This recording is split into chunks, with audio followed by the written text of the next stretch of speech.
both of you! Over here! I've been keeping an eye on you for a while now. Huh? You mean us? That's right. If I'm not mistaken, you're also among those who wish to cut down the thorns and pursue the truth. No? And by the looks of it, you're not from Fontaine. Well, you're right on the more about that one, but who are you?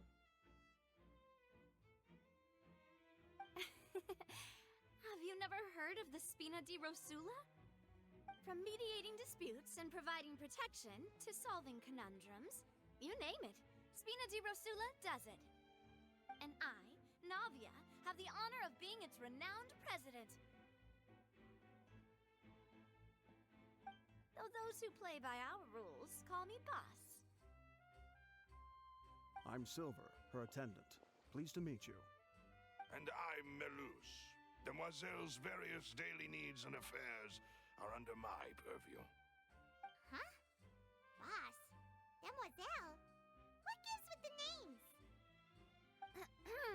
Well, I am the second generation president. Melus and the others are still used to my previous title. My apologies, Demoiselle. Should you prefer, boss, I will endeavor to use that instead. No, no need. You don't have to call me boss. Just Navia is fine. Okay, if you say so. Not that we're members of Spina di Rosula anyway. All merely trifling details. Never mind. Now, back to the situation at hand.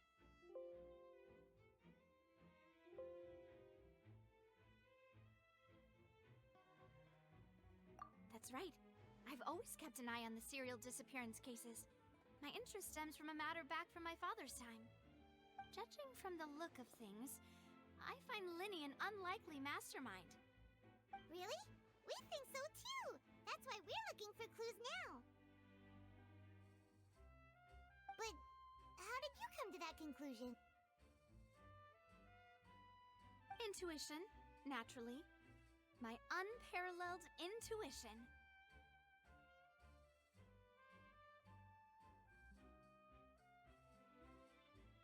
Farina sure was quick to point the finger at Linny without any decisive evidence whatsoever, wasn't she?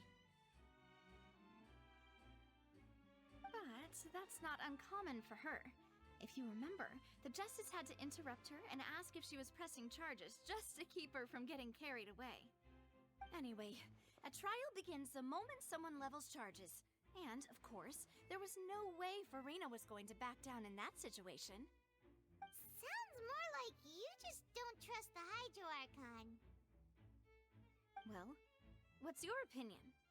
I must admit that she can be interesting at times, but liking her doesn't mean that I'll blindly agree with her. All right, I've answered your question. Now, it's time you answer mine. Wait a minute! Did that answer count? Well, I say it does.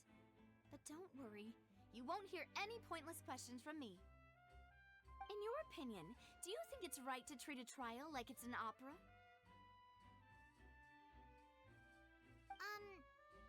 Well...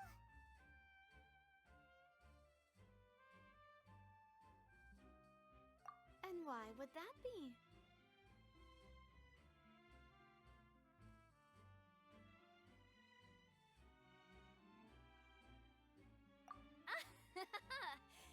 See, Silver and Melus? I told you they'd be different. Most astute of you, Demoiselle. I, too, think that the Traveler's response was most excellent. No matter how wonderful the script or how fervent the audience's expectations may be, the trials that go on stage here must be based in fact. And if that can be done, boss, then... All right, that's quite enough, Melus. Anyway, I like your answer. You pass with flying colors. Now, I need to make some preparations, following which our joint investigation shall commence. You two shall be my assistants. Wait! Since when did we become assistants? Oh, well, I can be the assistant. Sure. Or your companion, if you like. I'm really not that fussy. That's more like it.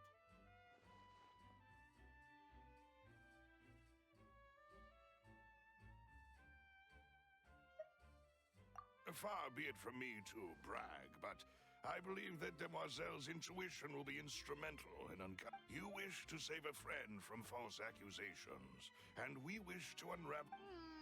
You have a point. And what about you over there? What do you think? You seem like you've got something on your mind. I have nothing to add. Oh, alrighty then. We'll be making some preparations first. Just be sure to let us know if they... Sorry,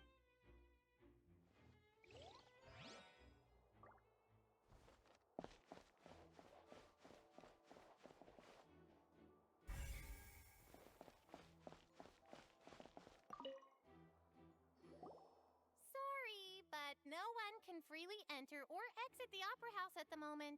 If... No, we're not leaving. We're representing Linny and Lynette. Were you always guarding this entrance?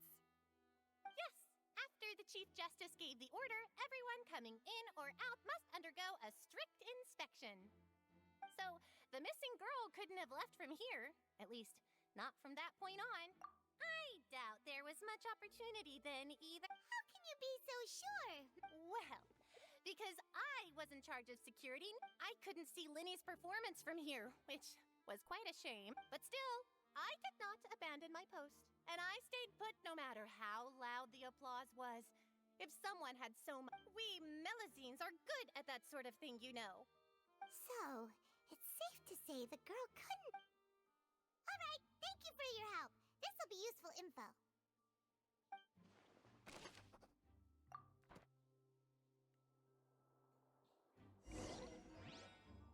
We've checked everything of note here at the performance venue.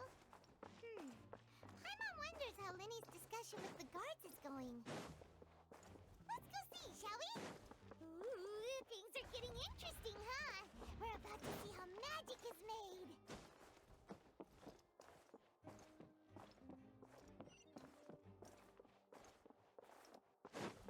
Time to go.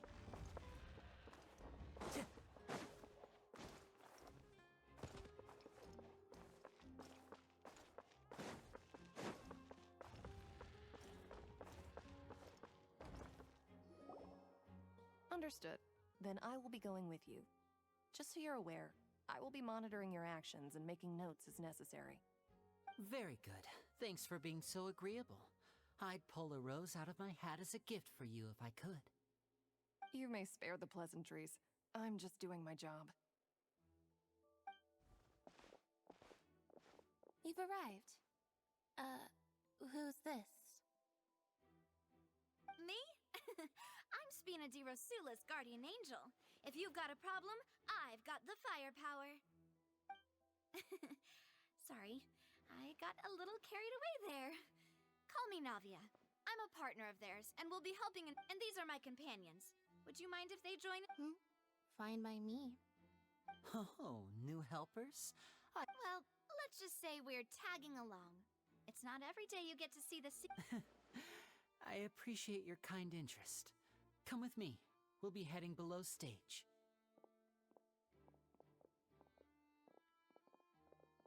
Huh? Below stage? Yes, a world of secrets is hidden beneath this magic box. But before I reveal everything, you should have a look first. Notice anything strange here?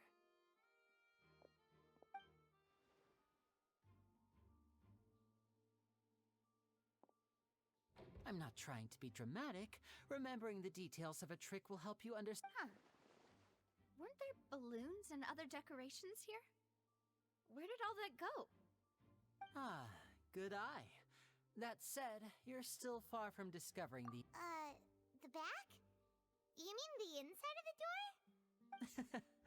Very good indeed. I thought you might not be able to catch that, given that you were sitting in the first row. The back of this door was patterned. Those patterns are now gone, replaced by a smooth wooden board. So, if you put 2 and 2 together, what do you get?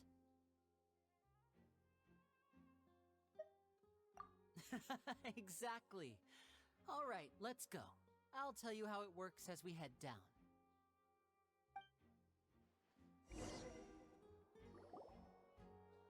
Oh, so there was a passageway under the magic box! I knew you'd figure out most of it as soon as you saw this place. The two magic boxes are positioned right above the two entrances of the tunnel. See this flatbed trolley? The box with the lucky audience member in it would be shuttled over to the other side using the trolley.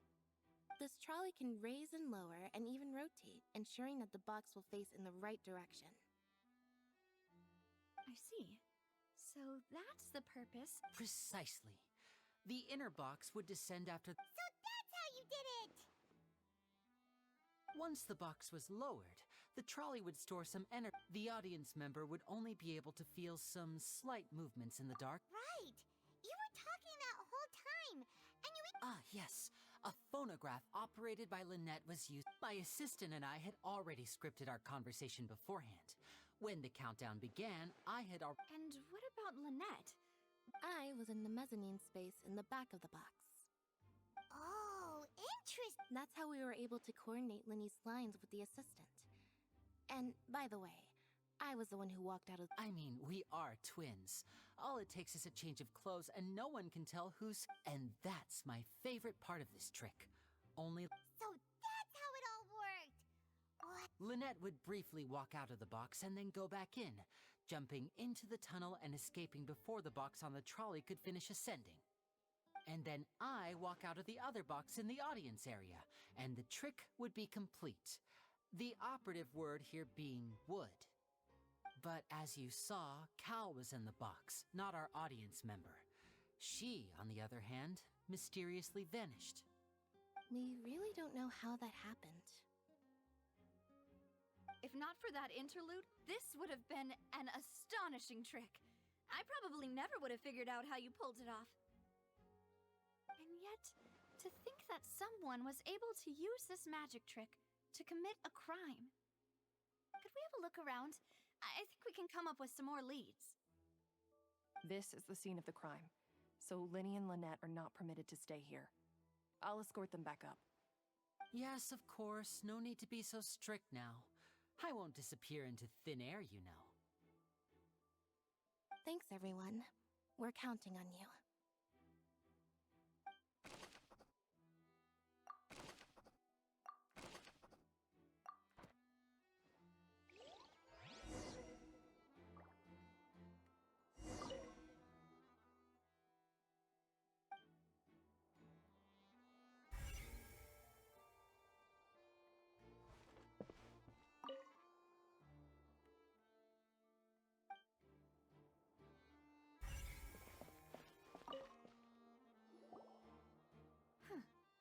What's this?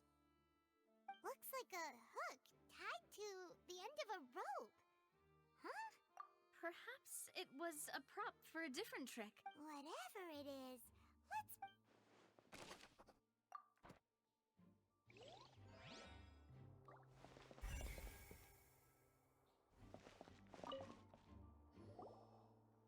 The floor is wet. Please be careful not to slip. Speaking of which, why would... Oh! Paimon knows! It's one of those tricks where you... And here's a broken vase! That can't be. The trolley moves along track. Let's note this down too and think...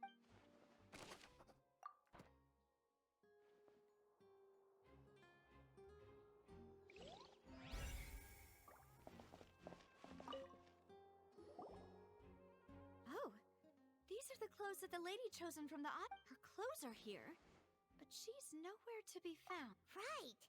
And do you really need to do... Ugh, this is so confusing. Paimon doesn't want to be a detective anymore.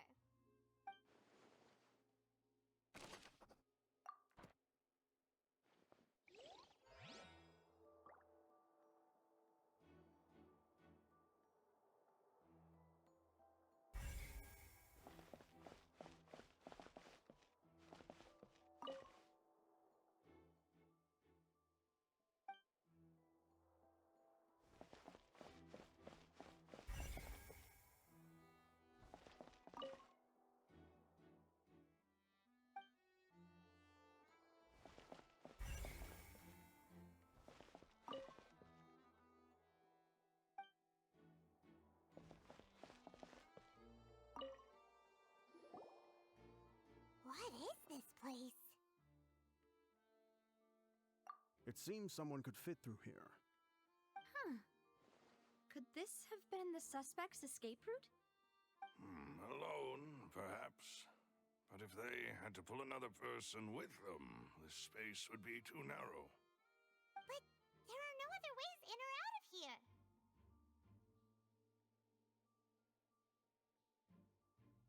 Oh, you're right! Let Paimon write that down.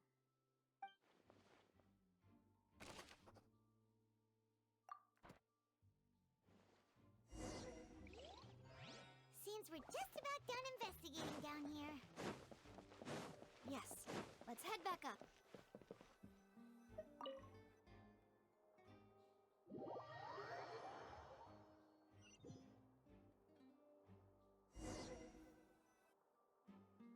Well, we've ascertained the state of the crime scene. Let's find a place to sort out our findings once Malus returns. It seems to me that there are several things that don't add up here. Apologies for the wait, demoiselle. So, what did the guards say? Did the criminal escape through... They believe the odds of that are very low, since the guards have checked the area carefully. No one left through the basement during the performance. So the tunnels become like a secret chamber then. You know, like the... The plot thickens. Halsey's... No wonder Farina was so confident in her accusation. In other words, the charges are very likely to be upheld unless we make some considerable progress. Charges and then trial. So if the charges are upheld, they'll announce us... That's right. This is how a trial goes. That's right. This is how the statements from both sides, the defenses from attorneys, witness testimonies. To put it simply, it's as if the oratrice has its own will, and is a... This also precludes any kind of favoritism on the... Once both sides have finished speaking, the Chief Justice will make his final decision. This too. Then, finally, the oratrice will be consulted. Huh? So that machine is the one that actually decides? In practice, there is very little difference. Both have always come to the same judgment. Ah, yes, the guards also asked me to convey that... Huh? Why? Because we've chosen to act as the twins' proxies. That makes us persons related to the case.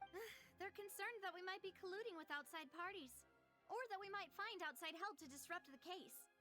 And even if that were not so, it could prove problematic if we happen to spread key information about the case ahead of time. I'm ready to break out at any time. Whoa! There's no need for that! Of course. I just hope you don't mind the lack of options. I'm afraid that... In that case, let's just sort out our findings together here. I mean, what better way to properly think through our findings than over some tea and sweets? Huh. Breaking out suddenly doesn't seem like... Just kidding! Just kidding! Paimon will still do her best, even if... What do you mean, no snacks? Of course... Huh? Here? But how? Understood, demoiselle. Everyone, please come with me.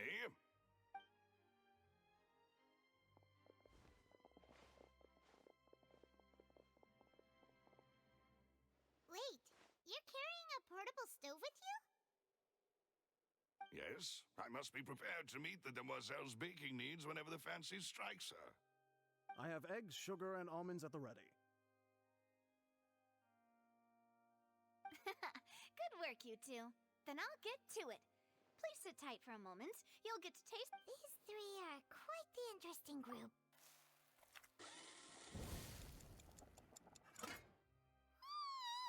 And Paimon thought it smelled good while it was still in the oven. From the way you had these two guys carrying all that stuff around, Paimon thought you'd have them, but you ended up doing the entire thing by yourself. Beating the egg whites, grinding almonds, everything. I was applauding. And I was giving encouraging smiles. Paimon was just thinking, aren't you worried about getting your fancy dress dirty, beating egg whites and baking like this? Well, I don't think it's carved in stone anywhere that fancy ladies can only read books, sip tea, ride... Don't underestimate beating egg whites, by the way. It's a real arm workout. You also need to beat them to just the right consistency, or your macaron... Anyway, give these a try. Fresh out of the oven. There's 3 for each of us. Only 3? Well, Eating too many sweet treats might send all that sugar to your head. You wouldn't be able to think clearly about the case on a sugar rush, would you? Tea is ready to be served as well. This is Demoiselle's favorite, strong black tea with a floral fragrance that clears the mind and lifts the spirit.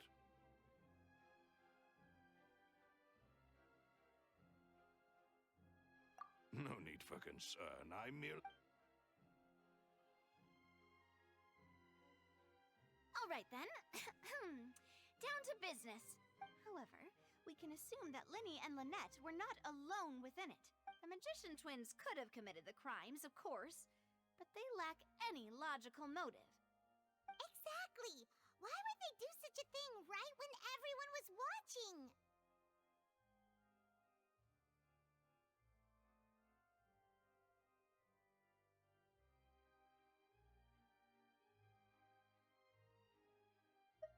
The flower vase and the thud we heard during the performance could indicate some altercation resulting in the shattering of the vase, the discarding of her clothes, and perhaps the criminal thought that since she was chosen from the crowd, she would be too easy to identify if she was still wearing the same clothes.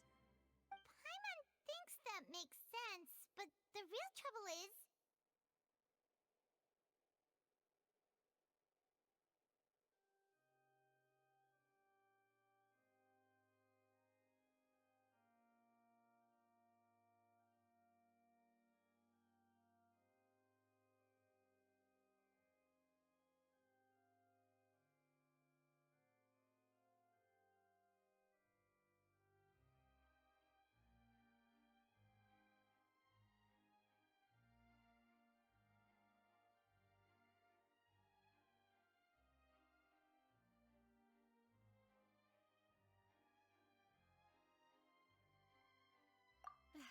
True. None of the clues we found thus far support the existence of this third person. But the only people left to consider are both technically victims, whether it's the missing girl, Halsey, or poor Cowl. Huh. Could Halsey have secretly made modifications to the magic props in order to murder Cowl before making her escape? That's right. And even if she had tampered with the setup, she would need to understand the entire trick to pull it off. Nor does she have any motive. The guard said that she has never had any dealings with the magic troop's members. Were we not thorough enough in our search? From the sound of things, this is turning into an impossible case. Your macarons are amazing though, Navia.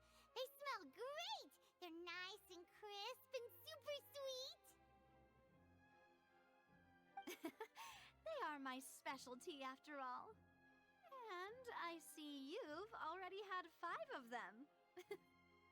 What? 5? Oh, that can't be right. Paimon only counted 3, honest. Please don't worry about it. At my age, a few less sweets might actually be a good thing. No. Being greedy is one thing, but Paimon knows how to count. Besides, Paimon knows that if she ate too many, then others wouldn't have enough. Wait, even you don't believe Paimon? How could you? If Paimon ate those 2 extra macarons, then may they turn into stone in her stomach. All right, we get it. Well, I suppose one of us might have gotten too engrossed in our chat and eaten them by mistake. No big deal. Maloose, set up the stove again, if you would. Huh? What are you doing? Making sure everyone gets 3 macarons, of course. Exactly. We don't want to trouble you. As you wish, demoiselle. And I have the egg, sugar, and almonds. Well, this really is your hobby, huh?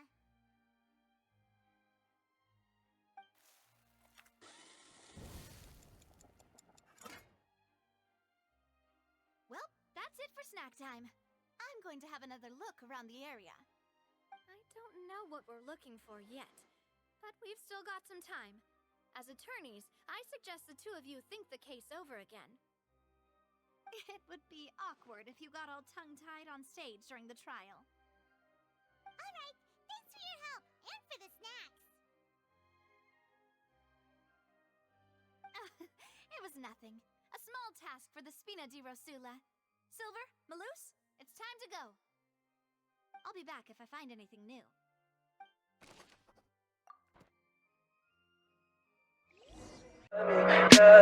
Tell me pretty lies, look me in the face.